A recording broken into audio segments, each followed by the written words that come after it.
Segundo bloque de Ciudadanos se Revela, está con nosotros el padre Alberto Barros, vicepresidente de Cáritas Posada. Bienvenido. No, gracias por la invitación. Muchas gracias por haber venido, primera vez en el programa.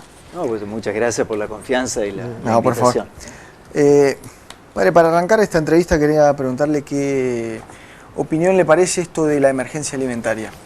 Se sancionó en la provincia la semana pasada y hoy se convirtió en ley luego de la media sanción que faltaba en el Senado de la Nación.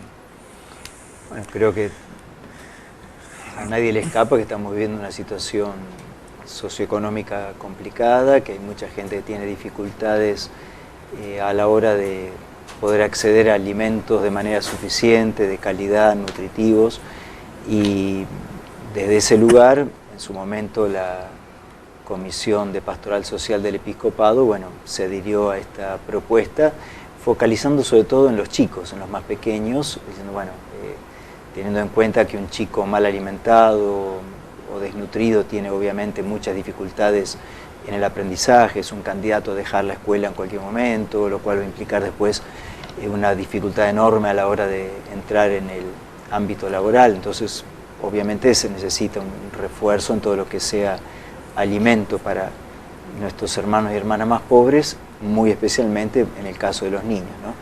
Independientemente de una ley o no, el tema está ahí y bueno, el tema es resolverlo. Bueno, las maneras, los medios, eso ya los políticos sabrán. ¿Usted notaba que se venía ya algo así hace un tiempo?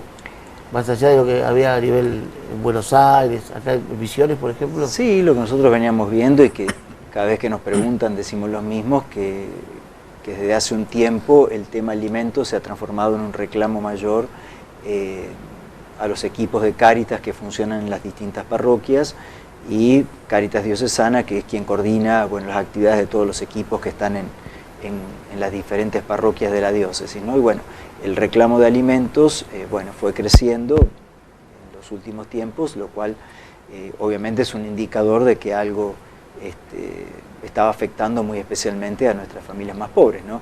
Ustedes lo decían y lo decimos todos, bueno, cómo los alimentos se han ido encareciendo, ¿no?, fuertemente al ritmo de la inflación y bueno, una familia pobre que vive fundamentalmente de changas, que capaz la tiene menos que antes, obviamente nunca puede ni por asomo empatarle a la inflación. Sí, entonces eso va a significar, y también con un aumento enorme del precio de los alimentos, aparece un déficit alimentario, sin lugar a dudas. ¿Qué debería pasar? Digo, ¿cuál es la concepción que tiene la Iglesia o la suya personal, si nos quiere contar? Sí.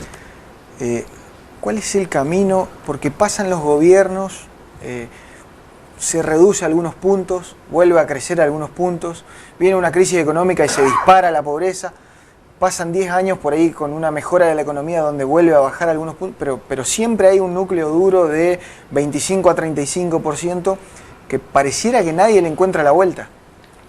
Buen punto, hablando de puntos. Sí, a veces digo esta frase que puede ser molesta, pero uno dice, bueno, los gobiernos pasan, la pobreza queda, ¿no? Entonces uno tiene esa impresión, como decís vos, con altibajos, un poco más, un poco menos, ¿viste? Pero siempre estamos ahí con una pobreza que ha venido creciendo en las últimas décadas, con altibajos, pero siempre como creciendo, ¿no? Y ya se ha transformado en una especie de cosa estructural que parecería cada vez más difícil de ir erradicando, ¿no? La primera reflexión que a mí me viene es tener cuidado, sobre todo cuando vienen estos tiempos electorales, sean quienes sean los candidatos, digo, porque parecería que de golpe la pobreza aparece como un tema también de lucha electoral, de chicanas y demás, y parecería que nadie se hace cargo de nada, porque en realidad acá han pasado distintos gobiernos, de un signo, de otro, y la pobreza siempre estuvo ahí. Entonces uno dice, bueno, creo que lo primero que tendría que hacer nuestra clase dirigente, empezando por los dirigentes políticos, funcionarios, del partido que sea, del lugar que sea, agreguémosle empresarios, sindicalistas, movimientos sociales, es hacer una autocrítica y decir, bueno, a ver, si esto viene desde hace décadas, ¿qué pasó acá? ¿Qué hicimos? Digo, ¿no? Sí, Porque si no, esto de tirar la pelotita para un lado a otro, que fuiste vos, que fui yo, que fue el otro, como que en el fondo nadie tiene que ver con esto, ¿no? Como que todos nos rasgamos la vestidura con el tema de la pobreza, pero nadie tuvo que ver, ¿no? Lo cual me parece una falta de seriedad en la Argentina grande, y creo que sea quien gobierne, el tema acá, nunca vamos a arreglar esto si no nos ponemos de acuerdo básicamente, ¿no? En cómo encarar un proyecto de país en serio que incluya a nuestros hermanos en situación de pobreza para que salgan de la pobreza. Porque la verdad que convivir con esta pobreza en Argentina es escandaloso, ¿no? Así, bueno, espero que alguna vez nuestra dirigencia se ponga de acuerdo, porque ahora de golpe, y me parece bien, ¿no? Con este tema de la ley de emergencia, bueno, unánimemente se vota todo. Bueno, digo, unánimemente pongámonos de acuerdo en más cosas mínimas, plazo, tal cual, ¿viste? No para la coyuntura, sino, exacto, a largo plazo. Hay una estigmatización con el tema de la gente que cobra planes sociales. Algunos, ya hay una guerra hasta mediática de que son vagos, que son... ¿Cuál es su pensamiento de eso? Y si cree que algunos sectores por ahí puede haber que lo utilice políticamente, pero la gente lo precisa. Sí, a ver, nada es blanco o negro en forma absoluta, siempre hay cosas mezcladas, ¿no? A mí siempre me ha revelado y me molesta si esa crítica un poco despectiva o un poco clasista también, no decir, bueno, esto los pobres, los vagos, los borrachos, los que se droguen, como si la gente pobre estuviera feliz siendo pobre, como si no hubiera esfuerzos por salir de la pobreza, como si la gente pobre no quisiera estudiar. Y uno ve los esfuerzos de tantísima gente que la pelea día a día como puede y en el contexto que tiene, ¿no? A ver, es muy fácil desde una situación de comodidad económica donde, qué sé yo, de chico me mandaron al colegio, no tuve ningún problema, no me faltó nada. Obviamente no es equiparable a un chico que ya nace en una situación de marginalidad, con alimentación deficiente, con dificultades escolares. Entonces no pidamos los mismos resultados. La misma vara. Obviamente hay condicionamientos alimenticios, educativos, laborales, culturales, que a una persona en situación de pobreza le cierran muchísimas puertas que a otra persona no. Entonces, eso así me molesta mucho, desde una posición de comodidad y de cierto privilegio, denostar a quien no tuvo la misma posibilidad me parece de muy mal gusto. Ahora, que después, dentro del ámbito de los planes y demás, puede haber algunos que lo manejen de manera avivadamente, o dirigentes sociales que hagan su negocio, que lo hay, y sí, seguramente, lo cual no desacredita. En todos los ámbitos. Exactamente, porque también en el mundo empresarial pasa lo mismo, pero con masa de dinero infinitamente mayores. Totalmente.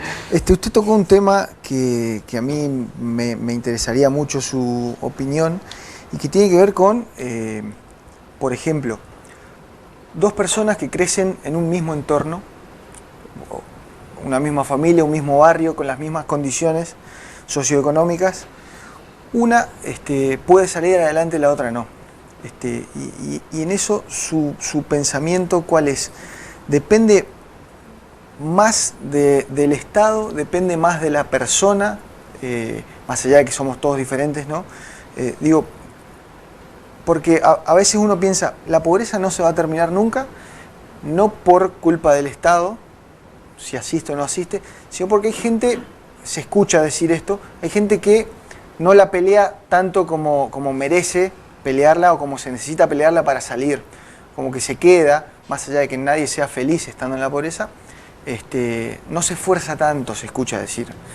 ¿Usted qué cree?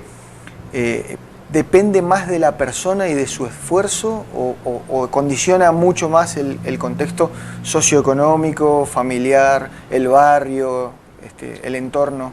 Yo creo que todo tiene que ver, ¿no? Creo que el Estado, sea nacional, provincial, municipales, obviamente tienen que trabajar para crear condiciones que le permitan a la gente dar pasos adelante, privilegiando las condiciones para los que menos capacidades o posibilidades personales tienen, ¿no? Entonces creo que hay que generar oportunidades educativas, laborales, culturales en el más amplio sentido de la palabra, bueno, que hagan posible que la persona pueda ir desarrollando todas sus capacidades, ¿no? Sus capacidades intelectuales, espirituales, laborales, bueno, crear las condiciones, que no le corresponde solamente al Estado, también a toda la ciudadanía, a los privados, las escuelas, las iglesias, bueno, crear todos las mejores condiciones posibles.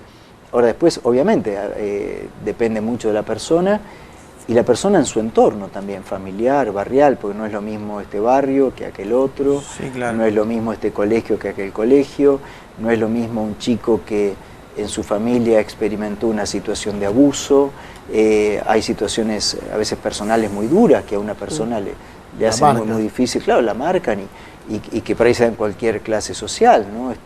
Problemas a veces de alcoholismo, que bueno, muchas cosas, violencia familiar, hay muchas cosas que inciden en el desarrollo de una persona, ¿no? Que no solamente tiene que ver lo socioeconómico, sino que también hay muchas situaciones de heridas humanas, totalmente condicionadas. Para terminar, siempre hablamos, y más en épocas electorales, como dice usted, de la solidaridad. En estos tiempos, y ya mirando para superar, no solo este escollo que ahora hay con la emergencia alimentaria, y que parece que nos despertamos y nos dimos cuenta que había pobreza. Tal cual. Habría que ponerle la solidaridad al movimiento. Yo creo que sí, digo, a ver, muchas veces cuando hay alguna catástrofe, ¿no? Es verdad que en la Argentina reaccionamos rápido y decimos somos un pueblo solidario. Es cierto, en la emergencia, como ahora, de golpe emergencia alimentaria y todos estamos con la emergencia. El tema es el día a día, el hábito de lo cotidiano, que creo que hay que trabajarlo mucho también en nuestro pueblo. Como en todas las cosas, trigo y cizaña siempre se mezclan en el corazón de cada uno, en el mío, en el de todos, pero creo que tenemos que trabajar mucho esto de que el trigo sea más fuerte que la cizaña, usando las parábolas de Jesús, ¿no? Y eso significa un ejercicio cotidiano, y no solo en la emergencia, porque a veces puede ser que reaccionamos en la emergencia, pero después cada uno está en su rancho, metido en sus cosas, en sus egoísmos personales, en sus ambiciones personales o de sector, pasa en la política, puede pasar en lo educativo, en lo gremial, en lo empresarial, en todos lados, ¿no? Entonces creo que es bueno esto de la solidaridad, trabajarla como un hábito, como un ejercicio, ¿no? A veces uno pone ejemplos muy sencillos pero entendibles, digo, a ver, si uno quiere aprender un deporte no basta con que lo practique una vez al mes, tiene que practicarlo habitualmente, ¿no? Si no, no se adquiere el hábito. Entonces, si la solidaridad yo la ejerzo 3 veces al año en una emergencia, bueno, tampoco voy a terminar siendo una persona solidaria. Así que, bueno, ojalá que cada uno en su familia, en el colegio, donde esté cada uno, seamos lo más solidarios posibles. Muy bien, padre. Muchas gracias. Muchas gracias por haber venido. Este es un obsequio del programa para que se lo lleve. Muchísimo. Me viene muy bien. Muchas gracias. Para el desayuno, la merienda. Muy bien, me viene muy bien. Y para terminar, si nos quiere contar a los televidentes cómo colaborar con Cáritas. Bueno, muy bien.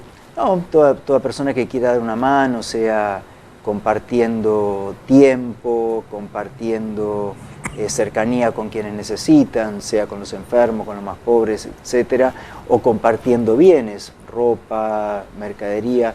Bueno, una posibilidad es que se acerque a la iglesia que tiene más cerca, a la parroquia que tiene más cerca, todas tienen un equipo de Cáritas, pueden llevar las cosas ahí, o en el caso de Cáritas Diocesana, nosotros tenemos la sede en pleno centro de la ciudad de Posadas, a la vuelta de la catedral, por Félix de Azara.